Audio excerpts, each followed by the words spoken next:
Hi, and welcome to the Bookkeepers podcast. I'm Zoe Whitman. I'm here with Joe Woods. Hey, Joe, how are you? Hey, I am good, thank you. I'm good. Is this our first kind of recorded podcast this year of 2025? I think it is, How exciting. New Wow. year.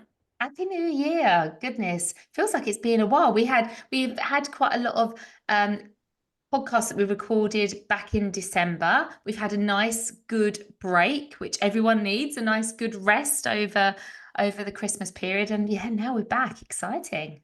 Yeah, and we thought that this would be a really good day to talk about starting a practice in 2025 because it is exactly the kind of thing that people have as their New Year's resolution. They're like, this is the year. I'm going to take this seriously. I'm going to do this. I'm going to start this. So in this episode, we want to talk to you about how to start a bookkeeping practice in 2025, but also review some of those foundations that are important, even if you have been in business for a while. So stay tuned, even if you are established, because there might be something that you haven't thought about. Yeah, we went through this, didn't we? When you took Joe Wood Virtual FD from a sole trader business to a limited company, and went through that whole process that happens sometimes because we don't always start out with the foundations for the business we really want to grow. You're like, right, there's actually a lot of admin involved here. I need to be really clear on what are the steps that I need to follow to set up this company as if I'm starting a business from scratch. So we were like really clear on what are those processes. But when you look back to starting Joe Wood a virtual FD all those years ago now, which you have now sold, um, what was your sort of thought process at that time? What was the motivation for you to get that practice started? Um, so the limited or the sole trader, sorry, The Zoe. business itself, really, The like what business was going itself, on for yeah. you? Yeah. What was the goal then? To keep a roof over my head. I had just been made redundant as a finance manager at a firm that was about 40 minutes away from me. I used to drive there, working there full time. I had made them loads of money, and I was like, this is a job for life. This is cushy. Like, they need me. Turns out they didn't.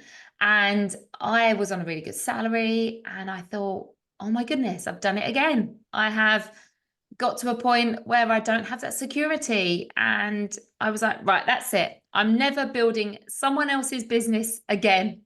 Um, and being at the whim of them changing their mind. I'm going to build my own business, build my own security, build my own future. So yeah, that was the start of Joe Wood Virtual FD in 20. So I think it started in 2019. April 2019 is when I actually started the sole trader. Amazing. And I think having that goal is the focus. And like we're 2 weeks into January now, and if you set a New Year's resolution or a goal, the excitement of the start of the new year sometimes wears off. Like they say, don't they? Lots of people drop their New Year's resolutions really quickly. And I'm not saying like you don't start a business on a whim. You start a business because you are ready and you Mm-hmm. decided enough's enough, or this is the time, or I have the proof I need that this is needed, or this is the direction for me to take. But we kind of make excuses as the year draws on. Oh, well, we get back into that routine and the Mm. motivation drops. So I We want to get comfortable. We get comfortable in whatever comfort looks like to us. And sometimes the, the comfort blanket we have isn't that comfortable, but it feels more comfortable than pushing ourselves out into the unknown. And sometimes, so it's not really comfortable. It's just we know it. We haven't died yet, so we'll just keep doing that thing. And and sometimes we need a really uncomfortable experience. And we hear this a lot. People starting practices because work is not working for them, whatever that is, or they're fed up of having no money and they can't book that holiday, or their time is just so precious and they're feeling like that they just don't have a minute to themselves because there's all their time's going on other people. And yeah, so you have to get to a point of being really uncomfortable to make this big leap, I think. Yeah. So maybe if you're thinking like this is the time, this is the year for me, get really clear on that. We were saying in our community, This week we were doing a training this week, and we were talking about having a word of the year and putting that word of the year in the frame, putting it in a frame, making it into a picture, making it really big and colourful, and decorating it, and whatever you need to do to spend some Mm. time like really investing yourself in that word and making that like front of mind all the time. Because Mm. those are the kind of thing, like you've always used passwords and things like that as like motivation for you. Yeah. But you need to see it on your screensaver, on your desk, in a frame, on the fridge, wherever you need to see it to keep reminding you, actually, even when it feels hard and uncomfortable, this is why. This is why I need to do Mm. the thing. Yeah, absolutely. And I think as well, the reason, my being uncomfortable was the fact that we had just moved into a new home. I had a new mortgage to pay, a bigger mortgage to pay. That was like I had no choice. And sometimes, I did have a choice the year before to have gone bigger self-employed. I could have done that, but I didn't because it wasn't uncomfortable enough. And then the thought of, and I still had choice at that time. I could have gone and got another job, but being made redundant, I was kind of going through a grief, and it's really hard, wherever you're starting a business from might not be the happiest and most abundant point and time in your life. And that's why we want to come here and like give you some top tips and help you out and say there is a clear path to get to what you want. But sometimes there's just so much noise going on that you feel like, oh, I don't know. I don't know how I'm going to do this. But we've had so many people that we've worked with that have done this and have achieved this, even though times have been tough. So know that this is all possible for you too. Yes, let's talk about that path then. So, we support bookkeepers who are growing practices, and of course, that involves the part where you start the practice in the first place. And we have a program called, well, we have a membership. It's called the Bookkeepers Collective. You are very, very welcome to come and join us. It's currently 199 plus VAT per month, and in that you get access to trainings that will support you with business foundations, with growing your business, marketing, sales, pricing, as well as lots of extra trainings from experts in software, in the business structure, the business sort of environment that you're working within, as well as learning from other bookkeepers and accountants about what they're doing in practice. And as well as all of that on-demand training, a lot of which is CPD accredited, we also give you access to about 14 hours of live training with us every month. That's Joe and I, and also some of our community ambassadors who are running their own practices and bring their own unique specialisms to the community. So you'd be part of an amazing community if you come and work with us there in the Bookkeepers Collective. And in the collective, we do cover the foundations of your business and starting a practice. And we're going to talk through like what some of those things are that you need. Well, actually, we're going to talk through everything you need to have given some thought to if you're starting your practice in 2025, because you might need to go through that checklist right now, and you might want to review that even if you've been in business for a while. So I think the starting point, we started talking about business structure, Joe. Mm. Sometimes that challenge of needing to change the structure when you realize actually this isn't going to work for how I want things to look. And that's why it's so important to go back to the goal and the motivation and the reason why you're doing this. Because if you understand why you're doing this, you can start to think about, well, how do I want this to play out? Like what's Mm-hmm. the vision for this business I'm hoping for? And then you build the foundations for that. And business structure is one of those really important elements of it. Um, Mm. so you need to be thinking like, do I want to be a sole trader? Do I want to start a limited company? Is who's involved in this? What structure is going to serve us properly in terms of how I want to pay myself, or what this means for my tax position or liability position as well. Yeah, absolutely. And maybe you're at a point where you don't know and you're not really sure what the different structures exactly mean or what it means for you. But going on that journey and figuring this out will really help you going forward to be a great advisor to your clients. So really like geek out on this and figure it out and ask questions and see what other people have done. Because I think usually this question comes up maybe secondary to what am I going to call the business? I think that's usually the first thing people ask. Actually, in my family WhatsApp group today, one of the in-laws, or the outlaws as my mum calls them, announced that they're starting a new business. And the first question was, what are you calling it?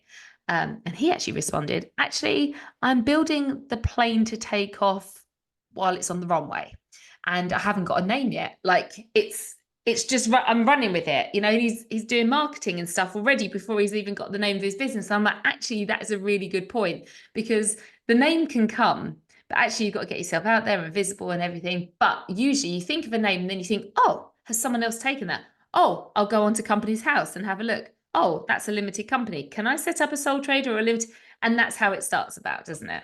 Yeah, I love that bit. And actually, we do cover naming your practice as one of our trainings in the Foundations collection because it is like it's a bit of a minefield. It's really difficult to know what to call your business. We were talking with our mastermindees last week.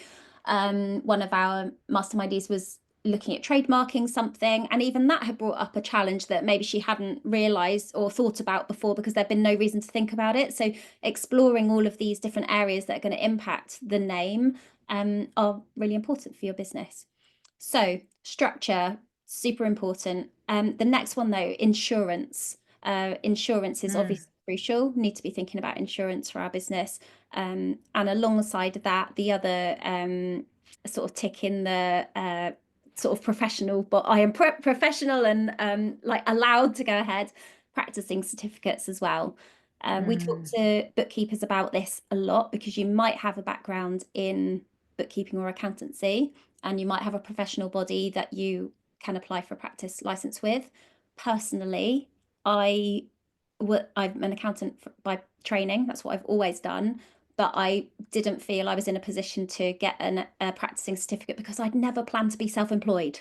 I had never planned it. And so I hadn't kept that training record. And although I did go through the process to try and get that license and spoke to all the old employers and traveled all over the country, I remember the sort of week of traveling around the country, getting all of that training record. The easier route for me to starting a practice was to get my practicing certificate with one of the bookkeeping bodies because that was a very straightforward process for me.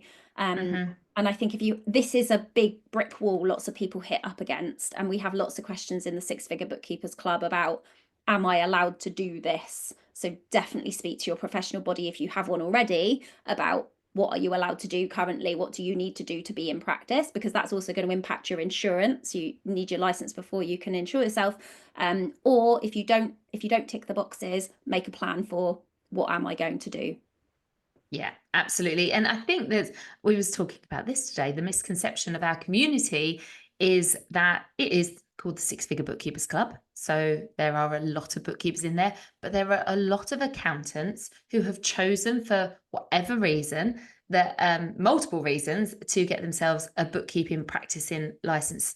And they have, because actually there is such an overlap, especially when we're talking small businesses, SMEs, that the bookkeeping license covers you for everything you need to get done for the kind of likely clients you're going to have.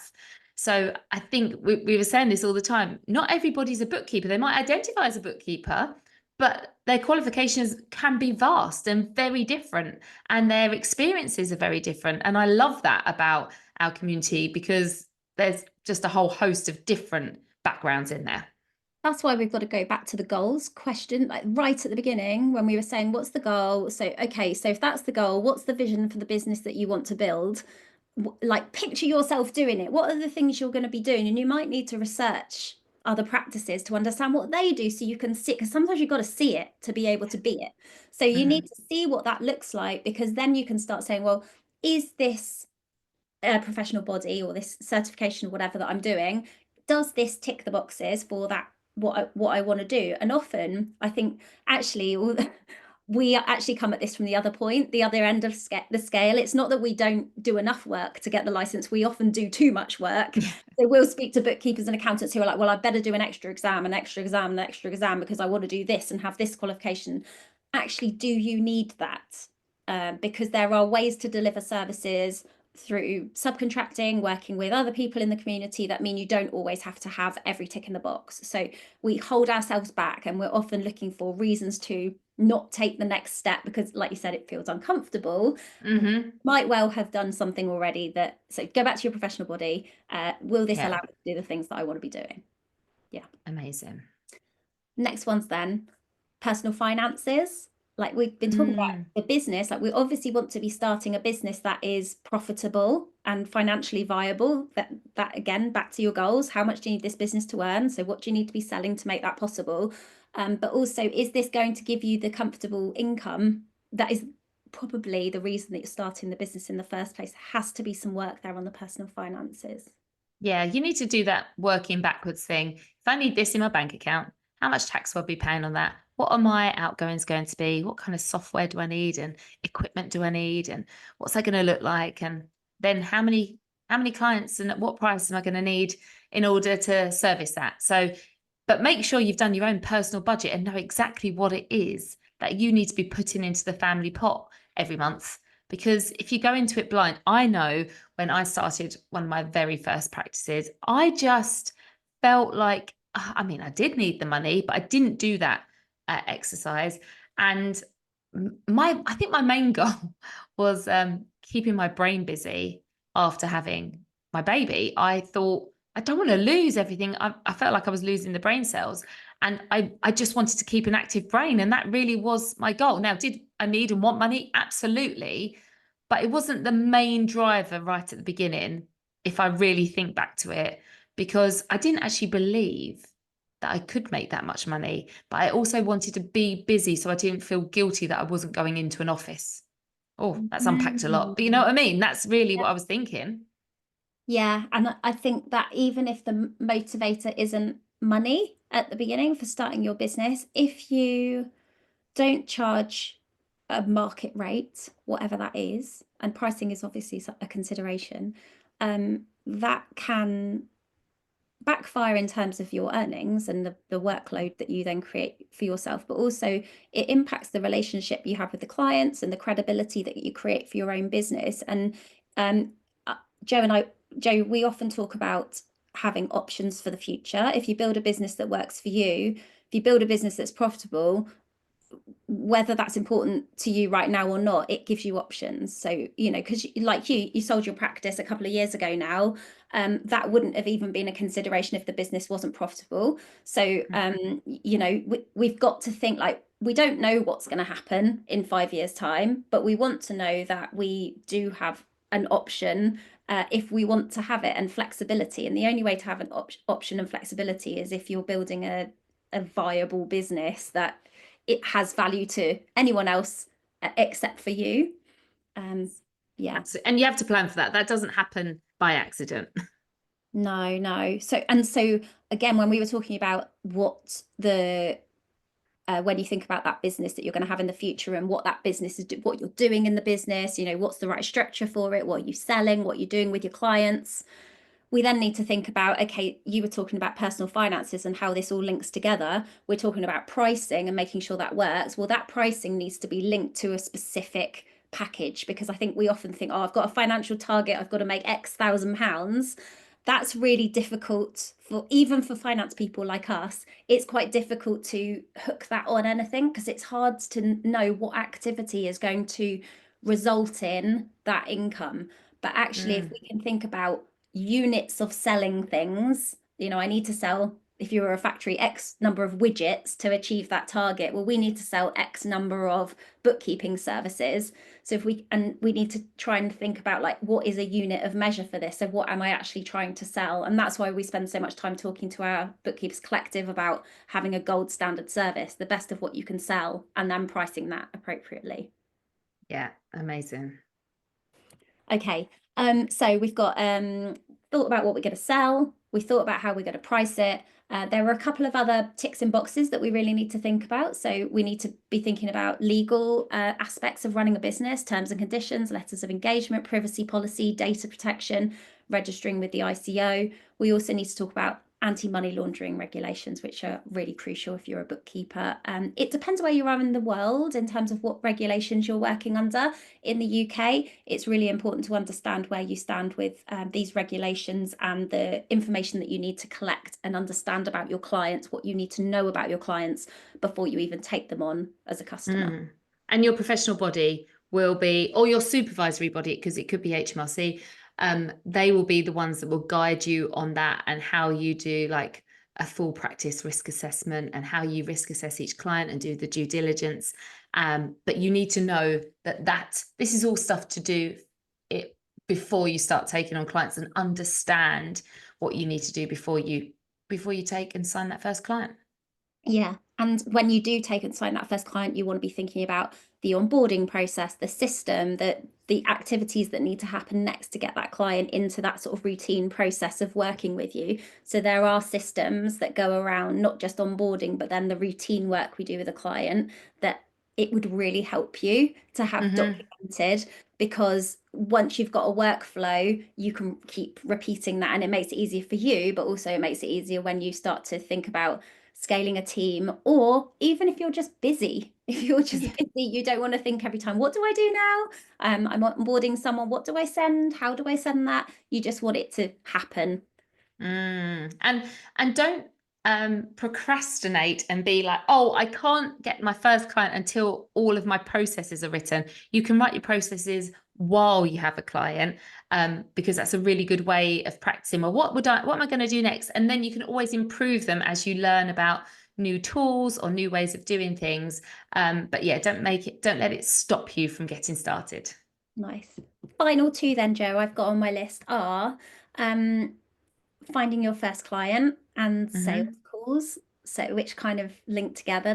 There's definitely now, your business is ready to go, but how do you find the clients? So we've got to start thinking about, what are we going to do for marketing, and what actually happens to get them on board before we do that bit where we onboard people into the process. So what do I need to say to them? How do I Yeah. find what I need to say? So my top tip here would be to understand who it is that you want to work with and how you're going to help them. And then try and explain this. If you've got a child, a niece, a nephew, try and explain this to like a 12-year-old. I think that's really good. Like, if someone can understand what it is that you do for them, or a child can understand it, then you're going to have a good chance of explaining it to most people. But really start talking to the people closest to you, friends and family, and saying to them, do you understand what it is I do? Do you understand who it is I'm trying to talk to? I want this kind of client. They're looking for this kind of service, because they will become your first sales team. But if you don't or can't articulate it to the people that are closest to you, you're going to struggle to do that with strangers, in online or in real life networking or whatever. So practice makes perfect with this, absolutely. And yeah, I don't know. I think sometimes our businesses are our best kept secrets. And we feel like, oh, it feels like I'm embarrassed to talk about it. But to be fair, if you're going to be like that, then you're never going to have any clients. You have to get out of your own way when it gets to be invisible. Yeah. So marketing yourself, tell people what you do, make sure they understand, make sure they can tell other people as well, because that it might not be the client you're speaking to. It might be someone who goes on to tell somebody about you. And we cover all of this in a lot of detail in the Bookkeepers Collective, or if you want to watch any of the videos or listen to the podcasts on our channel, then hopefully we've got lots and lots of training on demand for you to support you. I think this is a good place to wrap up for this session, and hopefully you feel like you've got a big to-do list. So go away and do that. But what we do want to just point you to is, as well as the Bookkeepers Collective, which can support you with pricing, marketing, sales, those foundations, the growth of your practice, we also have the Bookkeeping Foundations program. It's called the Bookkeeper Startup Program, as a standalone course available from the AAT. We were really very flattered to be asked by the AAT a year or so ago to record a version of the Bookkeeper Startup Program with them, and adding in expertise from their team as well. And we went through what the AAT expects as a professional body for you, as a bookkeeper in practice, and in terms of getting your license and ticking those AML boxes that we were talking about earlier. So if you do want to find out more about that, and you do just want to invest in a one-time program, you can go to store.aat.org.uk and look for the Bookkeepers Startup Program. and you can become part of that there. Or if you want to join us in the Bookkeepers Collective, I am absolutely confident that you will learn enough to be able to make your 199 a month back in a new client that comes into your business. And you'd be very welcome to come and join our community and get the advice and support, not just of us, but of an amazing community of bookkeepers who are doing exactly what you want to do right now. I think that inspiration and motivation is huge.